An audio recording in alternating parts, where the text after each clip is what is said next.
Okay. Looks like I'm back with the sequel, Super Contra. Unfortunately, we started on a bad start on the loop here, or loop of the demo here, so we can't hear the wonderful intro. Maybe I'll just talk briefly until... Cool. Killing time worked.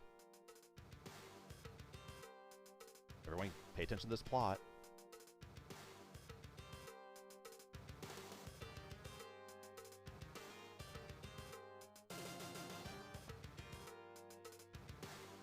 What is this place? Keep your eyes peeled. It would be rude to talk over such wonderful voice acting. Oh, without further ado, here we go again. 3, 2, 1, let's jam. So one hard thing about trying to commentate Contra games is they're so short that you can't fit everything in you want to say in one run. Super Contra is a lot more different than its NES counterpart. You'll see that they took a lot of ideas from this game and expanded on them, if you're familiar with the NES version.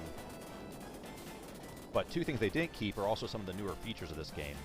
One, you have 2 jump heights, and for some reason your default jump height doesn't let you jump over any of the guys running at you. You have to hold up when you jump or else you won't clear an enemy. The other thing that they added is weapons power up now. Each one has 2 levels of power. The machine gun is your favorite choice because you can actually mash faster than the auto fire it gives you and get extra damage out of it. And the level 2 version of it is just wonderful. But like if you don't mash the button extra against that tank, it will run over you before the auto fire rate kills it. It only tries to run you down if you shoot the gunner first.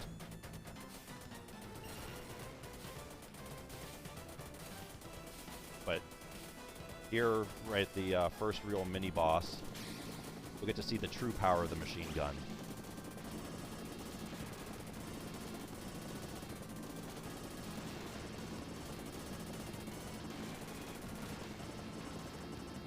So I'm going to try to take this guy out and... Yeah, there we go. I managed to take it out before it got to the edge of the screen. And what's really nasty about this boss is halfway when it's exploding and all the explosions are covering the screen, the game allows runners to come out again. So if you're just like, you know, taking it easy, taking in the sights, you will get run into. Take it a little bit easy here because this, unfortunately, Contra and Super Contra are vertical screen, horizontally scrolling games, which can make things very claustrophobic at times. And that little base right there is surprisingly difficult because of that fact. But hey, here's something else new. Overhead screens. This is when the other feature of a powered-up machine gun comes in handy. It actually increases the range of your shots. So it will allow me to outrange a lot of enemies on this stage. I'm going to take out these tanks real quick for the scant extra points they give me. Try to get some more extends. But yeah, these turrets here can't even reach me, but I can reach them because I have a level 2 machine gun. Level 1, it's an equal distant reach, so... My goal here is to try to keep this shell power up, which is a screen-clearing bomb, to the boss fight. Going to run through the gauntlet here and slow down.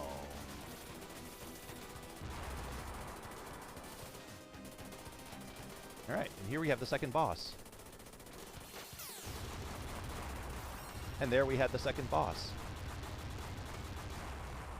I didn't even get to point out that the little laser barrier on the front of that tank doesn't even work in the arcade version. You can just stand there. Alright, so now one of the most dangerous parts of this game. Foreground objects. If I can make it past this intro section without dying, I'll feel really good about this run.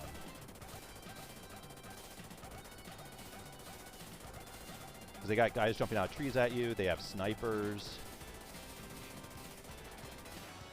They have guys laying on the ground. Alright, that actually went pretty well. That makes me feel good. Now a little water section. And if you're familiar with the NES version, the thing you have to keep in mind here is you actually can't jump while you're in water. You can duck to dodge things, but you can't jump. Ooh, that was a really bad spread. So that's random. Oh, also shoutouts. Third machine gun power-up. Doesn't do anything. But it's just cool to, like, be able to keep the same weapon for so long. You have to be a little bit careful, because we're going back into the forest, and right away they're going to send some aliens at you under the cover of the foliage. But I know they're traps.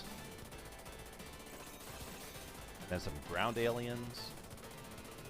And then these weird egg ones that if you don't like kill them right away, you don't get to see what they actually do.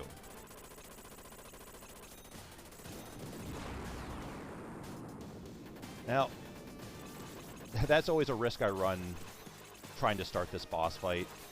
When you hit its core, it causes more alien shrimpies to just fly out all over the place. And it could be a real mess to try to manage them. And then the real tricky part is going to be the recovery in the next stage. Because this is actually the hardest stage, in my opinion, Super Contra. This side-scrolling alien lair. It has a real onslaught of alien runners the entire time. And they never let up, and they always respawn at very inopportune times. I'm going to take the grenade here until I can grab a better power-up. Oh, someone's found out my secret of where I got the phrase shrimpies from. And we're back on the machine gun. Unfortunately, it's only the level 1, so that means I have to mash. I'm waiting for that laser to go away. Laser is so bad in Super Contra. Or at least I don't know how to use it well.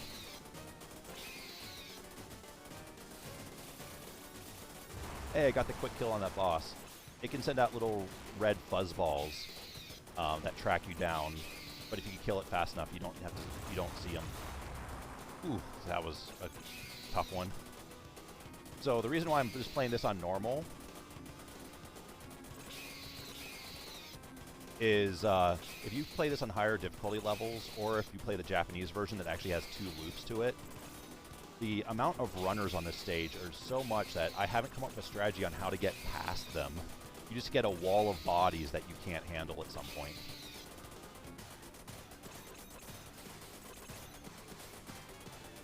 Okay, well that's bad. I was hoping to be in position for this boss before.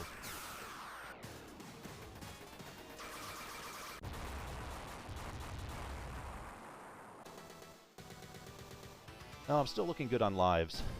My goal is to get to the boss without dying again, because then I get to break out the real cheese.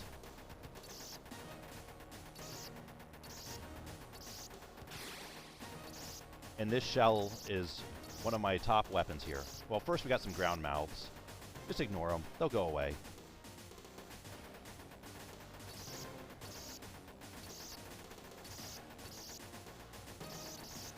But yeah, this stage isn't that bad, especially compared to the previous one. There's a couple of difficult gauntlets that I'll point out as we get there. Like, these guys that spin around you, they basically block your shots. They won't touch you unless you, like, walk towards them as they're rotating. But they're nice and safe to take out.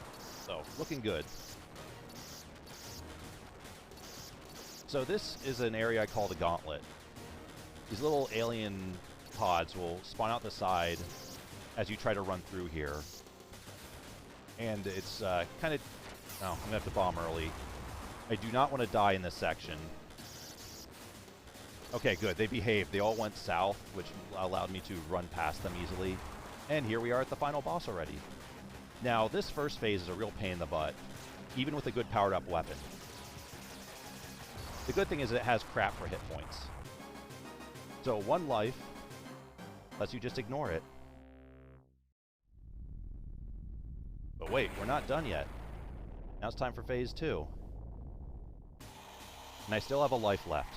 Let's give our final boss a little kiss on the lips. And there we go.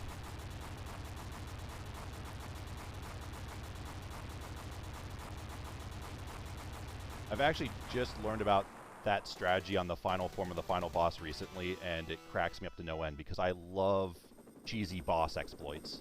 Outstanding. And I'm also happy that I was, out of the 2 games, I was able to get one credit clear out of them. So, thank you all.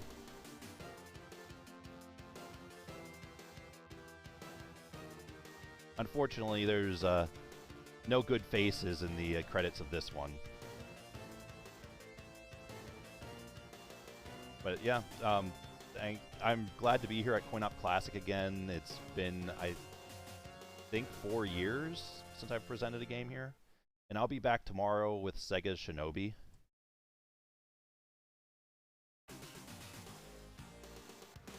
Oh, and I'll also point out how score is completely invalidated by the final boss giving you way too many points.